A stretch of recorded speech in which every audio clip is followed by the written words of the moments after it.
Continuismo e cessacionismo, duas palavras que dividem dois movimentos divergentes, teologicamente falando.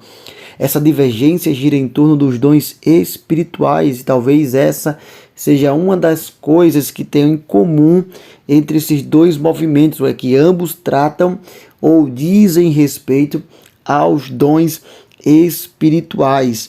Mas antes de entrarmos nesse assunto, eu quero já te pedir, se você é novo em nosso canal, se inscreva, deixa seu like, deixa o seu comentário. É muito importante para nós interagirmos e crescermos no conhecimento uns com os outros. E se esse conteúdo servir de bênção para a sua vida, não esqueça de compartilhar com os amigos. Vamos lá?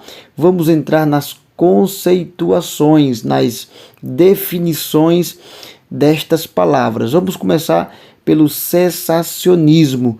Os cessacionistas são aqueles que negam a atualidade dos dons espirituais. Eles acreditam que os dons espirituais cessaram junto com a morte dos apóstolos, isto é, os dons espirituais serviram somente à era apostólica. Então eles negam a realidade da atualidade dos dons espirituais. É ainda mais agravante e a coisa fica ainda mais acirrada, porque os cessacionistas defendem que os continuistas são hereges. Então, para os cessacionistas, igrejas, por exemplo, pentecostais, como a Assembleia de Deus, são hereges. São adeptas desse movimento cessacionista igrejas tradicionais, como a presbiteriana e a batista, também consideradas igrejas reformistas. Reformistas porque tem a ver com a reforma protestante. Mas antes de entrar nesse ponto da reforma protestante, é bom destacar que o cessacionismo não é algo de hoje, da contemporaneidade do século XXI. Desde muitos séculos atrás, na verdade desde o primeiro século, já se há uma defesa desse movimento cessacionista. Um teólogo chamado Agostinho de Hipona foi um grande expositor e defensor do cessacionismo. Ele dizia o seguinte: nos tempos antigos, o Espírito Santo veio sobre os crentes e eles falaram em línguas que não haviam aprendido, conforme o Espírito Santo concedia que falasse. Estes sinais foram adaptados ao tempo, pois aquilo que foi o sinal do Espírito Santo em todas as línguas e idiomas, para mostrar que o Evangelho de Deus era para ser espalhado a todas as línguas sobre a terra. Isto foi feito por um sinal, e ele vai dizer, e o sinal findou. Então, os cessacionistas, eles não desacreditam dos dons espirituais. Eles acreditam sim que esses dons espirituais existiram e serviram a um dado propósito de Deus para a era apostólica, apenas para os apóstolos. Mas, com a morte dos apóstolos, morreu-se também, cessou-se também os dons espirituais. E aí está falando de Agostinho de Hipona, século I. Mais avante, quando chegamos então na Reforma Protestante, porque nem a Reforma Protestante foi capaz de desvencilhar o cessacionismo. Martinho Lutero, um grande ícone da Reforma Protestante, ele dizia o seguinte: na igreja primitiva, o Espírito Santo foi enviado de forma visível. Esse derramamento visível do Espírito Santo foi necessário para o estabelecimento da igreja primitiva.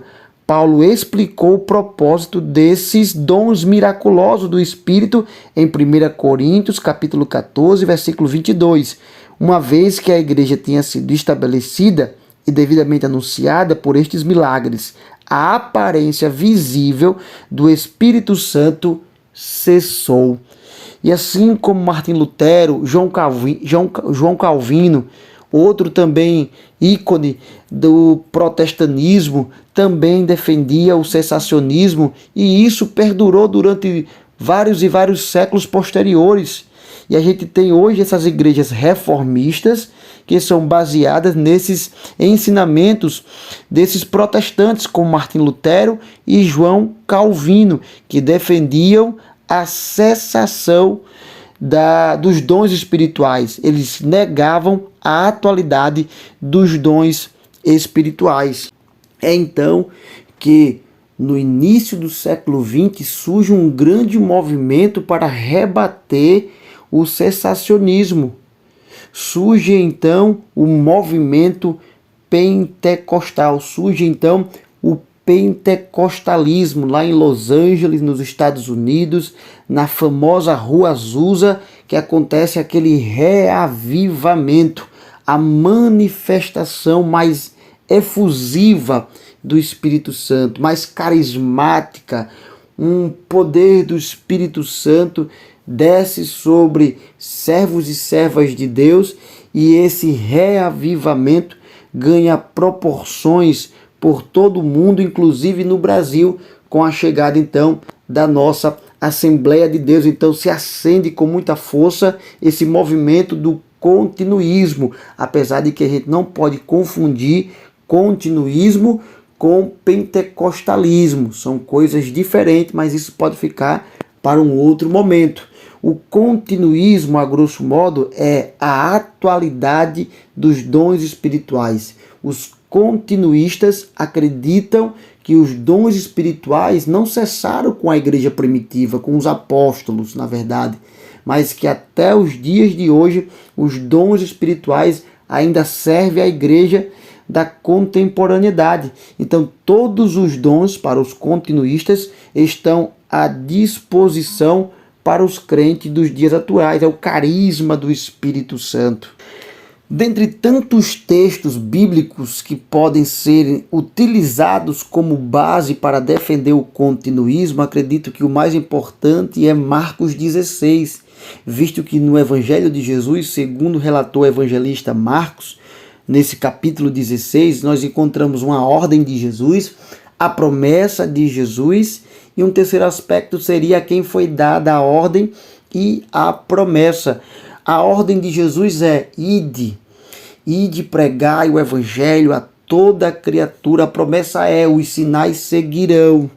E a quem foi dada a ordem e a promessa, é aqui que surge a divergência, é aqui que nasce o conflito, porque cessacionistas têm um ponto de vista sobre esse texto e os continuistas também. Mas vamos tentar pensar como um cessacionista. Para o cessacionista, essa ordem de Jesus e a promessa ficou restrita somente aos 11 apóstolos que estavam ali à mesa com Jesus, visto que Judas já havia cometido suicídio e não estava mais com eles. Então, para o cessacionismo, a ordem e a promessa é apenas para os 11. Mas o texto diz que os sinais seguirão os que creem. Então isso abre precedente para pensar que esse texto não está limitado apenas a 11, mas também aos que se uniram em espírito e em propósito a esta palavra de Jesus, independente do tempo, da época, da geração. Já pensou, já parou para pensar se essa ordem de pregar o evangelho a toda criatura ficou restrita somente aos 11? Então a igreja hoje tem que parar de pregar porque a mensagem da ordem, o ide imperativo, ficou somente para os apóstolos? Não faz sentido. Não entra em nossa convicção missionária, em uma chama missionária que está em nosso coração. Então tanto a ordem como a promessa são para todos os que creem. A ordem e a promessa não ficou apenas para os 11. Já parou para pensar também? Porque se a mensagem é apenas para o 11, e Paulo, e Barnabé, e Timóteo, e tantos outros que surgiram depois dos 11 apóstolos, não tem cabimento acreditar que Marcos 16 é apenas para os 11. Não, meu irmão, a promessa é para todos. E aqui está um ponto importante, porque entre os sinais fala de novas línguas. E estes sinais seguirão aos que creem. Em meu nome expulsarão demônios, falarão novas línguas. E nós acreditamos que essas novas línguas diz respeito ao batismo no Espírito Santo. tendo em vista que nós acreditamos que o batismo com o Espírito Santo é evidenciado justamente pelo falar em outras línguas. O falar em línguas é um sinal visível inicial do batismo no Espírito Santo. Portanto, nós acreditamos que Marcos 16 é sim um texto em defesa do continuismo. Se alguém me perguntar, existe algum versículo que defenda a cessação dos dons espirituais? Eu vou dizer para você, sim, existe sim. A Bíblia fala sobre a cessação dos dons espirituais. Está lá em 1 Coríntios capítulo 13, versículo 8, está escrito assim: o amor nunca falha, mas havendo profecias serão aniquiladas, havendo línguas cessarão, havendo ciência desaparecerá, porque em parte conhecemos e em parte profetizamos. Mas quando vier o que é perfeito, então o que é em parte será aniquilado. Os dons espirituais, meu irmão, tem dia e hora marcado para findar. Eles serão aniquilados, eles desaparecerão. E é sobre isso que Paulo está falando no capítulo 13, sobre o amor. E para trazer essa valorização do amor aos coríntios em especial, ele demonstra justamente que o que é mais importante do que os dons espirituais, supervalorizado pelos irmãos em Coríntios, é o amor. O amor supera todos os dons, porque os dons cessarão, mas o amor permanecerá para sempre. O amor é mais valioso do que os dons. É sobre isso que Paulo está falando em 1 Coríntios capítulo 13. Mas veja, nesse texto, Paulo está dizendo que os dons irão cessar. Quando? Quando o que é perfeito vier. E isso é uma referência à vinda de Jesus. Então, quando Jesus vier, não haverá mais necessidade de dons espirituais, mas o amor permanecerá. Então, os dons cessarão? Sim, um dia cessarão, mas ainda eles estão servindo à igreja. Eles são úteis à igreja para edificação, para alicerce, para renovação da igreja, para servirmos uns aos outros, de sorte que os dons espirituais têm a sua utilidade para a igreja dos últimos dias. Agora vamos analisar um último ponto sobre isso. O cessacionista, ele acredita que o cessacionismo é teocêntrico e glorifica a Deus, visto que Deus não precisa mais de dons espirituais. Ele cura, ele faz, ele renova, ele salva sem precisar de entregar dons aos homens. Enquanto para o cessacionista, o continuismo é antropocêntrico, supersticioso e idólatra, porque visa glorificar o homem, exaltar o homem, porque é o homem quem tem o dom, é o homem quem cura, é o homem quem faz. Então, para o cessacionista, o continuismo é antropocêntrico, gira em torno do homem. Ouvindo dessa forma, pontuando desse modo, parece até agradável aos ouvidos e bem arrumado, bem alinhado o argumento. Porém, quando a gente vai esmiuçando, existem algumas lacunas nesse pensamento. Primeiro, quer dizer então que os dons espirituais giram em torno do homem, para que o homem seja glorificado. Então, isso quer dizer que os apóstolos, que na era apostólica havia idolatria aos apóstolos, porque os apóstolos tinham os dons espirituais. Então, porque tinham os dons espirituais, quer dizer necessariamente que havia idolatria, havia superstição, havia antropocentrismo. Tudo girava em torno do homem na era dos apóstolos. Um segundo ponto é, será que Deus não era glorificado na vida dos apóstolos que tinham os dons espirituais? Através dos dons espirituais, será que Deus não era exaltado na vida dos apóstolos? Será então que Deus não pode ser glorificado, exaltado na vida de um cristão nos dias atuais por meio de dons espirituais? Quando Paulo fala sobre os dons espirituais lá em 1 Coríntios capítulo 12, ele vai lá relatando uma série de dons espirituais. Quando ele encerra de trazer a lista dos dons espirituais, no versículo 11 ele diz: mas um só, e o mesmo Espírito, esse Espírito com E maiúsculo, se referindo ao Espírito Santo, opera todas as coisas, repartindo particularmente a cada um como quer. Sabe o que Paulo está dizendo? Apesar de ser vários os dons, o Espírito é um só, ele opera todas as coisas, reparte particularmente a cada um como ele quer.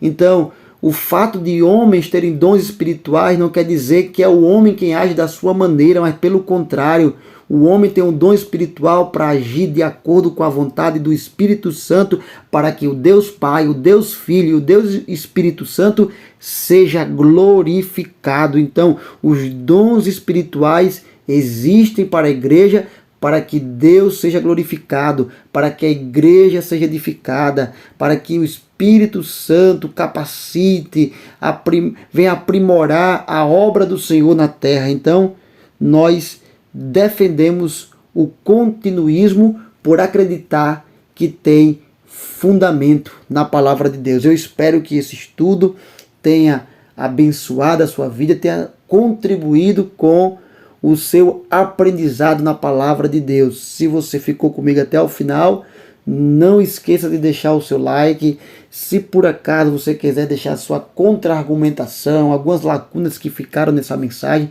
deixa o seu comentário e compartilha nos grupos aí com os irmãos que gostam de estudar a palavra de Deus. Amém? Que Deus em Cristo Jesus vos abençoe.